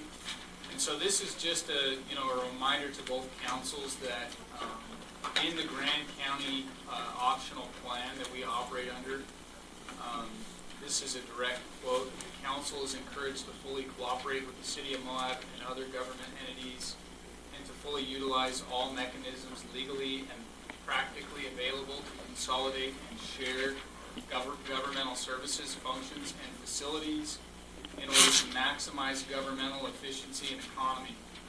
So it's something that we should continue to strive for, I feel like. I'm sure everybody gets opinions and feedback from citizens about what the county and the city should be doing together, what they should not be doing together, everything, including. And so instead of just having these meetings where we sit and go, yeah, we should work together and share things, and then there's never any real substantive follow-up, in the recommendation here, I've recommended that we ask the new city manager and the new county council administrator to just meet on specific issues where there are opportunities to collaborate. Particularly, there's discussions right now regarding dispatch. There's been classic discussions about, recreation, building department, planning, engineering. Those are all things that, that I hear from citizens. And so it's a simple request, and I think a very justifiable request to have the city manager and the council administrator get together and just report back to us at our next joint meeting, hopefully sometime in the second quarter of this year, and just bring us up to speed on what opportunities they see or what developments have happened in this area. So. Okay. I'm really excited about the possibility of the two entities working together and seeing how we can best use our money to, so that we're not duplicating services. And I know we had that efficiency study done, and there were some areas that they found. Remember, we collaborated on that. They found in that efficiency study some areas that we could better, we could stop duplicating services. So. Yeah, I think, Chris and I talked about that recently. We didn't feel like that was necessarily the playbook, for this discussion to happen. Not that it should be thrown out, but there are things that are of significance or relevance right now, that aren't necessarily included in that, in discussing those things with Chris. So it's a good thing to continue to work towards. A lot of citizens, like, to be honest, myself included, I live in the city. I pay, sales taxes, but I also pay property taxes to the county. And so, there are a lot of folks that are residents of both the county and incorporated, and they often and consistently look to see how we can better maximize that efficiency. And so that's something that, I want to say is definitely a priority for me, and I would hope that everyone shares that sentiment at this table. I know I do.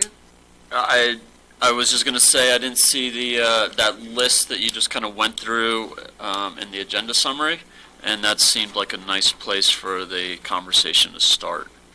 I don't know. And I think having our staff work on it and then come give us a report. Yeah, that list isn't listed in the agenda summary, but or someplace, but that might be an easy conversation starter for staff. Anyone else? Yes, Mary? Yes. So I think where this conversation originated a while back was when we, as the city, decided to bring in-house our own building inspector. And City Manager Joel is here. And I didn't know if you wanted to speak to that, or So, let's get you a microphone. I don't know, Swivel. Obviously, I will do as directed by my council, and if they tell me to meet, we will do that and follow through with whatever those outcomes are. That gets hairy quickly. One of the reasons, like the mayor was speaking of inspections, the reason we decided to bring inspections in-house was it was actually cheaper for us to hire someone full-time than continue to pay what we were paying, so it was a cost savings analysis. So sometimes it looks like we're redundant and we're maybe hiring people under two hats to do the same job, but in reality, for one entity, it's cheaper to have just a full-time employee than to pay contract services to someone else. So we're happy to go forward with it, look at it, and anywhere there's cost savings for both the county and the city and everyone benefits, I'm happy to participate and follow through with as directed by my council. And we were having that discussion way before that happened.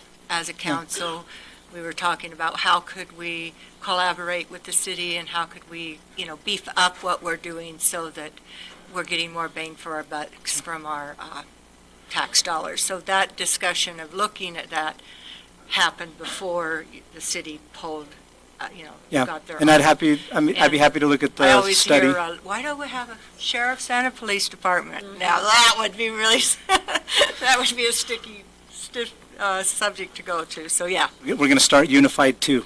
Okay. And I think this conversation is going to be really interesting if there is the incorporation of another city within Grand County. Right now, it always feels like, the collaboration is between the city and the county, but in the rest of the state of Utah, counties have relationships with several cities. So we're unique, and the fact that we all share the same valley is also unique. The way that we deliver sewer or water to residents of this valley, as we all know, is interesting as it is divided by a county-city line. So, item D is a review of county city legislative agenda for 2020 Utah legislative session. Curtis, would you like Chris Baird to join us, because we're going to be talking? Could you come up, Chris, so we can talk about House Bill, the TRT tax? So, in years past, we've tried to document what our legislative agenda, is, and held kind of joint meetings with the city. And the reality of the situation is that there are so many bills, and they change, and they grow, and they die so rapidly that we were spending more time trying to keep our own list than just working on them. This year, I've personally not been very involved, other than just the phone, but the county's legislative issues is really kind of centered around the transient room tax bill, which is HB 280, which is amendments to that law. And I'll have Chris kind of give everyone an update on, kind of those developments from where kind of Grand County, took a position by a majority on it, and kind of where the bill stands today, Chris, and what changes we've made and what we're still working on, I guess. Okay. So several months ago, our Representative Carl Albrecht proposed some TRT legislation that would slowly change the split that's required between promotional spending and mitigation spending for TRT. In the county, our TRT has restrictions on how we can spend it. We can't use it as general fund money. And so currently, the legislation is set to where we have to spend about 47% of that money on promotion, and 53% can go towards mitigation. And so the first iteration of the legislation that we saw was changing that split from 32%, or from 47% promotion to 32% promotion, and the reciprocal to mitigation. And there was also introduced a 2018-2019 fiscal year floor. And so whatever money we had sent to promotion in that period would, or the 32%, whichever is greater, would be the amount we'd have to send to promotion. And so the effect of that would be that our contribution to promotion would remain at that 2018-2019 floor until the transient room tax growth got to the point where 32% became the greater number. So essentially, promotion would freeze until that point happened, and then we would be in the new split, which would be the 32 to 68% split versus the old 47-53% split, thereby, transitioning to a greater proportion towards mitigation. And I think that that's really an essential element of our fiscal solvency in Grant County, and I don't know how we're really going to proceed without something like that. As the legislation was introduced, once it was numbered, that strategy had changed significantly. And so now it's a little bit complicated, but now the intent is that the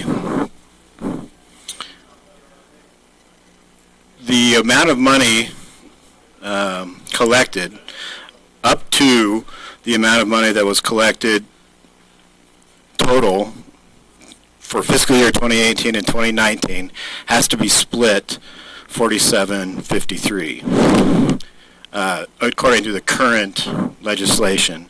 And then any growth above and beyond that would have the new split, which is the 37-63 split. And so the split changed, for one. It got 5% worse from our perspective. And the mechanism also changed. And so the result of that is that in order for the TRT legislation to have any really significant effect on our budget, will take literally decades to happen because it's going to be very, very slow. And so it's not really a substantive change to the TRT legislation. It's not going to be a great help to Grant County. It's on page 55 if you have an electronic packet. And you can see the center is where the state is. The bottom line is where we wanted to be, and the top is where we're at. And if you look at where we're at and where the present legislation is at, you can see we're going to have very little change from year to year. It's going to be minimal. So, yeah, I mean, for 2020, Grant County did the first property tax increase in about 12 years, and it also happened to be the largest property tax increase in Grant County's history.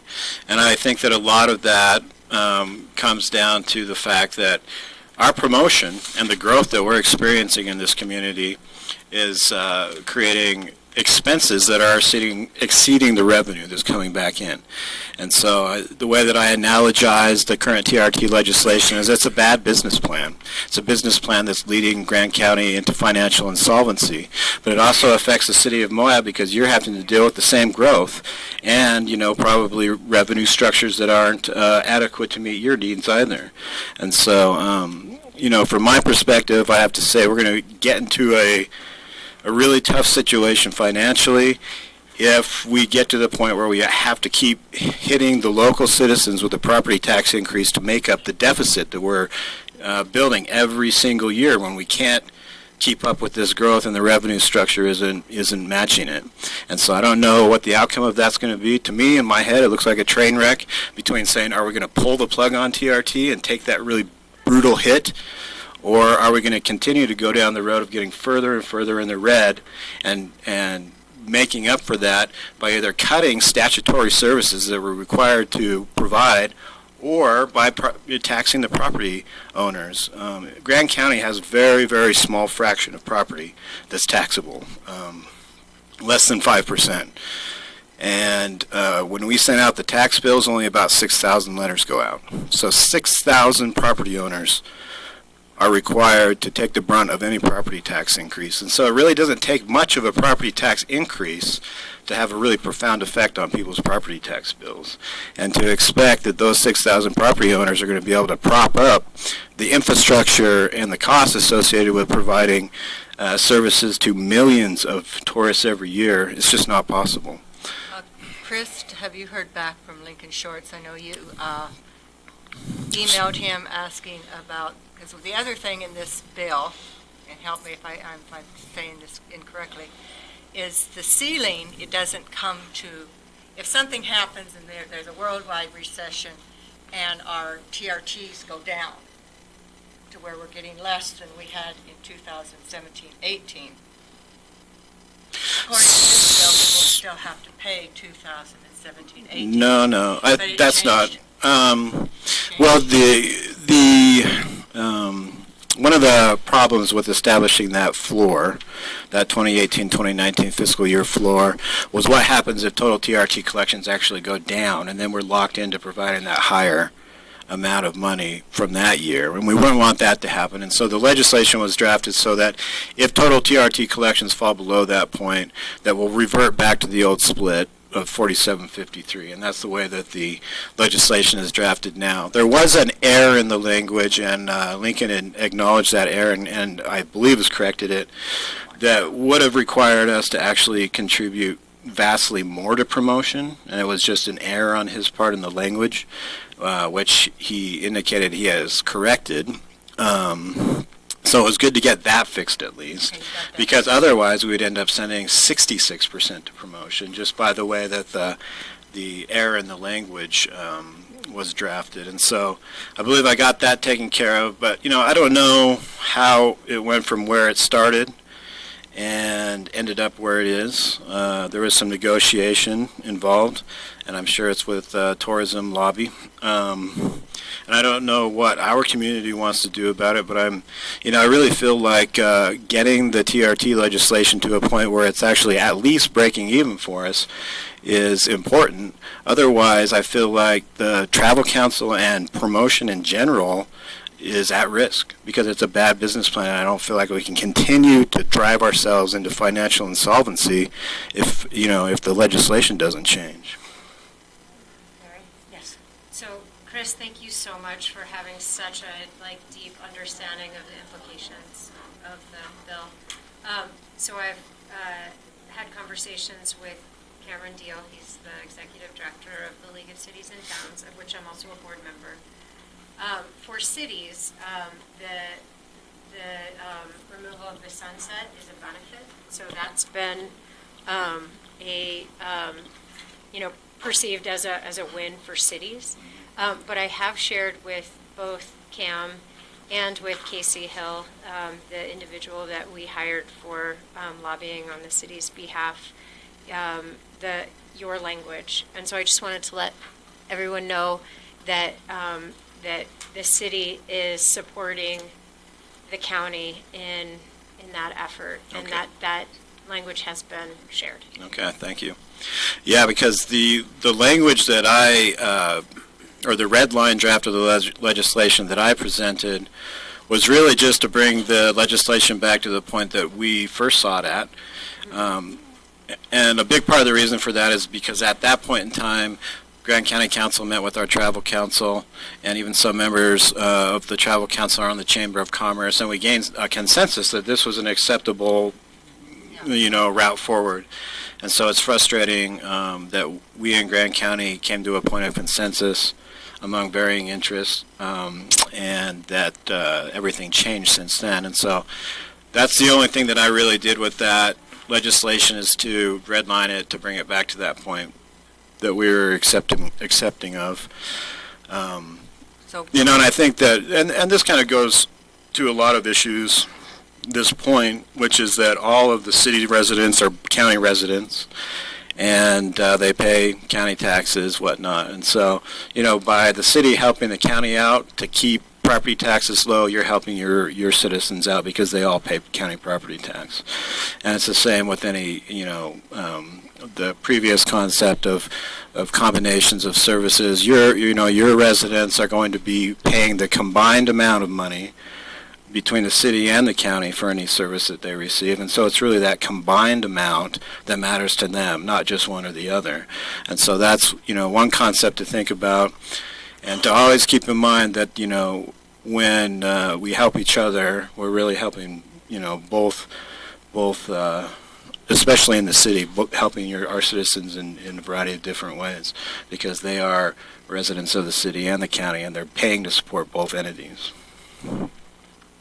So have we seen the bill? Have we been able to see it with the change?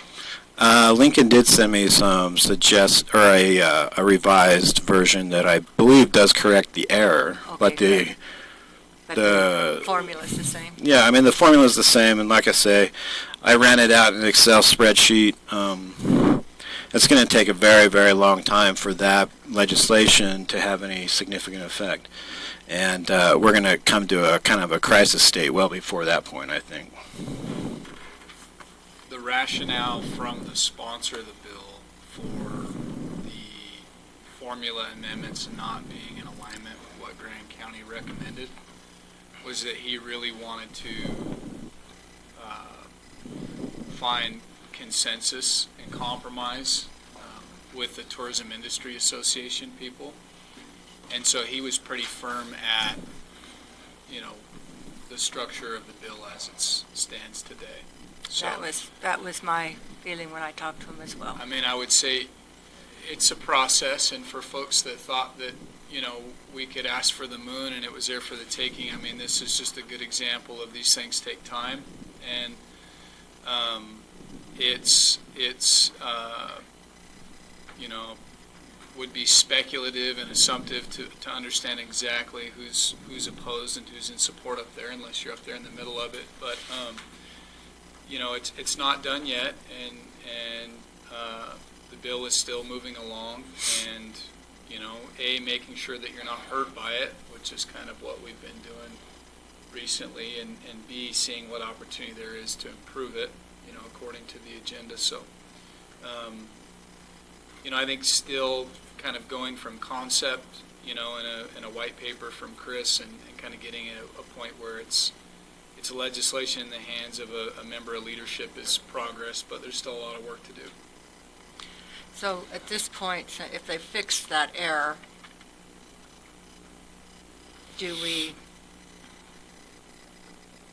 I think we need some consensus of how we move forward. Do we continue to attempt to lobby to get the formula changed, or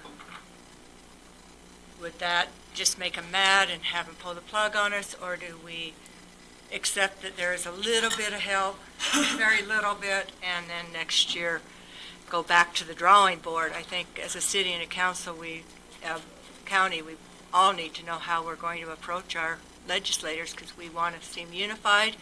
And as unhappy as I was when I saw this, I don't want to make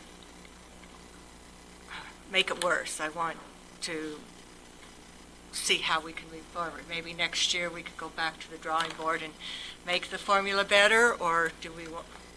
So I'm, Chris, or Evan, you haven't. I was just going to say that I felt like when we had that meeting before with all the local stakeholders, that felt like a bit of a compromise then, and I felt like that was something that we were all comfortable with, and that was kind of one of the things that I was worried about then, that if we came out, compromising too much early, that then if it led to later compromises, it was just going to nudge the needle further and further. So I think that, especially because we kind of got it in writing, and we were like, this is what Grand County feels would be the best compromise, that to me that still seems appropriate to kind of say, hey, this is what we've looked at and what we feel works for us, and hopefully we can get support with that. I don't know if I miss anything, but it doesn't seem like there's big red flags that the whole thing's gonna go out the window. So, I'm just worried that if we keep nudging the needle, further and further, it's like Chris is saying, it's gonna take decades before we I think it would be, I agree with you. I think it's appropriate to continue to advocate for what was decided by, by our local group of stakeholders. Yeah. So, well, I mean, if it might be another opportunity for, some kind of joint resolution, not that we have to, sign it all in the same meeting or anything, but, it's probably worth it, signing something jointly if we agree on the issue. I'm not so sure that it's really understood how critical this legislation is for Grant County's health and its stability and its ability to continue to be engaged in the tourism promotion industry. And I really feel like a lack of effective TRT reform is really creating an existential question for the Travel Council and for tourism promotion in Grant County. Because I think that, you can proceed indefinitely under political duress, but you can't proceed indefinitely under financial duress. And so I think we're coming to the point where if we start to see the need to either increase property taxes every year or cut essential statutory services, that's going to cause something drastic to happen. I don't know what it is, but it's going to be bad. To be super clear, just so that we're all on the same page, the compromise was agreed upon by our travel council and by that group. That was an agreed upon. It's in the and there was compromise. So, yeah, I mean, we got, it was just a discussion item, but we did have several members of the travel express that they were comfortable with the proposed legislation because of that 2018-19 floor that meant that tourism promotion was not going to be reduced beyond the current state. It was not going to go down dollar-wise. We voted on and approved a letter directly to Yeah, them, right? yeah. And in the packet are the minutes from that joint city council meeting where, it was agreed that, both the travel council and the county council said this would work, especially with the floor. Yeah, and at that point in time, there were plenty who felt like the split wasn't aggressive enough, and so the most recent iteration not only changes the mechanism but sends the split, back in a state that's closer to where it is right now, and so. I don't know how to effectively communicate our position, but I just want to work with the state legislature to figure out a TRT business plan that works for us, and that's something that's sustainable in the long run, and that's not going to cause us to have to raise property taxes to meet the needs of infrastructure for tourism, because it's not fair that we go to our property owners and have them pay for all this infrastructure that's really, to support tourism and tourism-related services. And so I think that the tax is there. We're collecting it. It doesn't have to be increased beyond what it is. Just the proportion and the split needs to be divvied up differently. So I think it's important to acknowledge if folks are saying we need to continue to advocate what that looks like and who you're going to be advocating to. Yeah. It's coming fast, isn't the legislators over when? Yeah, like but I 3 think, weeks? I think 3 months ago. Carl is very, very adamant that he's comfortable with where it's at, and it's his bill. And so it's a delicate situation. You don't, in my opinion, it's smart to be mindful of. You don't want to be dealing with one of your two representatives and feeling like you're trying to go around him to change things, but you want to be able to comfortably address him directly and let him know that you're dissatisfied or communicating the impacts. And he's willing to acknowledge that Grand County has not changed in what we've requested and what our position is.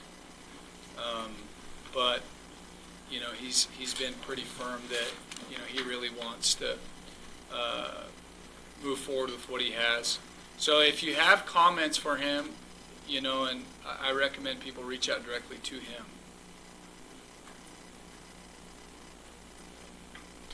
Someone mentioned a resolution. Do we want to do something like that, or do we want to do it after the and start working on next year's legislation? Do we want to? That's where I think. Well, I mean, I don't know. I think that you got to be sensitive also, as Kurt indicates. You don't want to make things worse, and certainly set the stage for incremental improvement as time goes by, because legislation usually takes a long time. You don't usually make big wins all at once. It takes a long time to edge your way closer. But I guess the point that I'll make, though, is that from the financial perspective, the crunch is going to happen soon, very soon. And the county council is going to have to deal with that. And so this year probably. I mean, we established our property tax increase only to cover this year. And so when we budget for next year, with all the increased expenses that are going to come, we've got many, many high-density housing developments on line. I think that it's possible that you could immediately be looking at another property tax increase, or some kind of workforce reduction right away, because we did not pass the property tax increase to cover any year except for this year. And so we know that the cost of doing business is going up. The workforce is perennially getting more and more competitive, and it's harder and harder to maintain adequate retention and recruitment. So there's a lot of increasing expenses. And meeting all of those expenses over time is going to be difficult without some TRT reform. Would it, Curtis, and would it be worth, say, Curtis and Chris and a city council person setting up a meeting with Carl and going up and talking to him? Would you think that he would hear you guys? Yeah, I discussed that with Chris last week, and I think I'd like to do that with Chris. Because, it would be really, because I think when I met with them, they were pretty closed off, but maybe if another delegation goes up and meets with them, they would hear. And well, I don't think we have to present it like it's some ultimatum for this year's legislative session, but just to key our legislators in on our needs and our long-term financial goals, and what we're going to need ultimately is important. And so even if it means a multi-year legislative strategy, that's okay.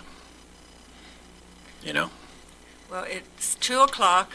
People are fading. We've lost most of our city council. So I don't know if we want to close the meeting and put the other 2 agenda items. Mine was just a future consideration from that workshop that we had on Tuesday after the business summit. And then we had the discussion on affordable housing policies and opportunities, but we have most of our city council gone. So I don't know, it's your agenda. This is your agenda, E. Curtis, where are you at? I'm fine with postponing and, find another time when we've got better attendance and we've got some more stuff to review while we discuss it. This is based off a conversation that I've had with council members Duncan and Ronnie. And, I guess just real quickly, the premise is, we're a year roughly removed from implementing the high-density housing overlay, and we have, really good things to report from that. I'm sure staff has, some comments to contribute, but really what we're talking about 2 things. The 2 policies, what separates them, what we're learning, who's using them, and also how that fits into kind of this bigger concept of a unified approach to planning and planning these kinds of policies. There's a set of opinions that I think, there's opportunities for more continuity and for how we address these things in our ordinances that they gel better. A lot of citizens, they're so binary because it's the city and the county, and oftentimes we do separate things and they struggle to understand what the difference between them is. And I just think there's, just like shared services, I think this is good policy for council members to be discussing with each other. And that's a conversation that I very much look forward to having when we have more time. And I don't know if you have anything to add to that, Mike, or... Well, I'll just say what you guys already know. I have pinged Zachariah and Curtis and Mary, I think yourself, I'm curious to know how the high density overlay is working.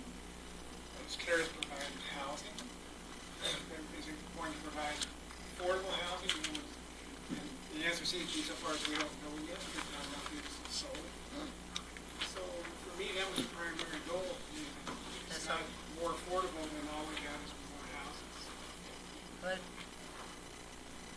We'll find it, yeah. We'll find out later on. So we may have to wait for the market to roll in and see what happens. So we'll postpone that item. We can postpone the future consideration. Is there anything else? Any future considerations? So I will, yes. I'm sorry, I just didn't get a chance to say anything on the TRT. So just quickly, I want to know, this is perhaps a naive viewpoint on my part, but since our position was one of compromise, and there were people who felt like the split wasn't aggressive enough, but we did agree, let's move forward. And now the split's changed. I just wonder if it's naive to think that the split could go back with the understanding that all counties are different, of course.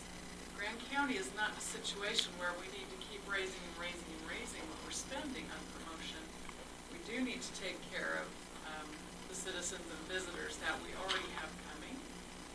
And other counties, if they're in a situation where they want to build their tourism and promote the heck out of it, there's nothing stopping them from spending more on promotion. I know that seems naive because they can spend on mitigation and want to do that, but is that, in your opinion, is that even an approach that might work at the legislature? I don't know, without having any direct discussions with those who oppose the legislation, I don't know what the issues are, and I guess that's part of the trouble that I have, is I don't know what the points that were being negotiated in opposition to what we originally came up with are, and so I don't know how to respond to them. Yes, Joel, come up to speak into a mic so we can get you on the recording. My job is to keep us. Grab the mic, sorry. My job is to try and keep us out of trouble best I can. At this point, Mike and Tawny have left, or Kalen and Tawny have left, and we don't have a quorum. So at this point, I think the city has to be done without a quorum. It's no longer a meeting. Well, it is a meeting as long as there's a public meeting in session, which there is, and there's a quorum of council. So you're in a council meeting now, and it's publicly noticed. I'll leave that up to you guys to make your decision. But I think we're done anyway, right? Oh, okay. I don't know what I thought you were going to. Thanks, Joel. Thank you. But just one future consideration that I think is important that we do discuss relatively soon is coordinating on your annexation plan and your expansion plan, and how Grand County can communicate and coordinate with the city on any project that could be considered urban development within your expansion plan. State code actually kind of requires that we coordinate on those projects, and so there's an actual literal trigger and a definition for urban development. And most of the development that's proposed within your annexation plan would qualify as urban development. And so, according to statute, we should offer that development to the city for annexation, and then you either decide what you're going to do before we really proceed. And I think that would save a lot of time and energy, but also just getting to the point where we understand, what the city's intents are with regard to that plan, and to make sure that moving into the future that we're not actually, getting into the territory that that we're establishing islands and peninsulas of unincorporated territory, which we already have, and we're not supposed to have that, at least not without an agreement, which we don't have. And so I don't want to continue on down that path, and so I just want to make sure we get on the same page in terms of how we proceed with those types of developments that fall within your annexation area. So for our next meeting, it looks like we're going to want to talk about housing, annexing, and possibly looking at a vision. At that workshop we went to, that's what we came out of it. The biggest statement, the person that gave it from Jackson Hole, Wyoming, was that you have to know where you're going. You have to have a vision going forward, and if you don't have that, you're always going to just put out barriers. So I left that meeting thinking we need to go back to where we were a few years ago and look at creating a path forward. So that sounds like a full meeting right there. Housing, annexing, and starting to look at a vision. So we'll, how, maybe in 2 months, 3 months, do we want to get back together? Be at the city next time. 2 months would put us into mid-April. It just sounds like we're going to start getting real busy. We're already busy, gosh. So I can tell you when our council meeting is in April, and we can look at doing like pre to our meeting like we did today. Should we tentatively plan that in 2 months? Let me pull it up. We can do a... So the week of April 6th is spring break. Oh, we don't want to do it then. And But is that when Curtis is here? it is when he's here. Do we want to have some people on for him? I don't know about Fancy lunch? the rest of the families, but my family's going on spring break. But that could be something, and that would be We'd have it here. Yeah, let's Tuesday do the 7th. something that day. But not like this, but maybe, well, we can, before the town meeting that night. April 14th otherwise would be. Yeah, the 14th, let's have the 14th be a joint meeting where we discuss this, and then we can between now and then decide if we want to do anything special with Curtis coming to town. Sounds good. So We have a meeting with elected officials scheduled that day. Do lunch for them today. Oh, so then are you thinking lunch with elected officials, like our It might be a bit much. Oh, you're having Yeah. lunch with other, like the community? County. Oh, county's having lunch Yeah. with the community. Got it, okay. With the council has lunch with the attorney and the assessor. Oh, I was like, not understanding which elected officials. Okay. Real elected. Right, absolutely, now I understand. So, okay, then the Tuesday, the 14th wouldn't work, so otherwise we could look at April 28th. Actually, April 28th, it's a little more than 2 months, but then it also would avoid all of that, everything. I wasn't saying that the 14th wouldn't work. I was just. And a little more time might give city staff the opportunity to look a little deeper into the question about annexation, because other than our map and our general plan, there is no working plan for future annexation. Yeah. So I think, though, that what we'll do is just, follow statute in terms of relaying any development requests that seem to fit the bill for what's considered urban development within your annexation area, and we'll proceed from there. Okay. But, from the standpoint, I think, of establishing a vision, the most important vision that we can collaborate on is that interface between the county and the city. So, in April, we will get together. April 28th? April 28th? Okay. Next time, you can put it there. Okay. Here? Next time is city. Unless city can't host it, we could host it again. Okay. Motion to adjourn? So moved. You I can just know. adjourn when you're done. Adjourn. Well, somebody said it's polite to ask, so I was trying to be polite. Okay. Polite too. So what time is it? Okay, so the meeting is adjourned. The time is 2:09.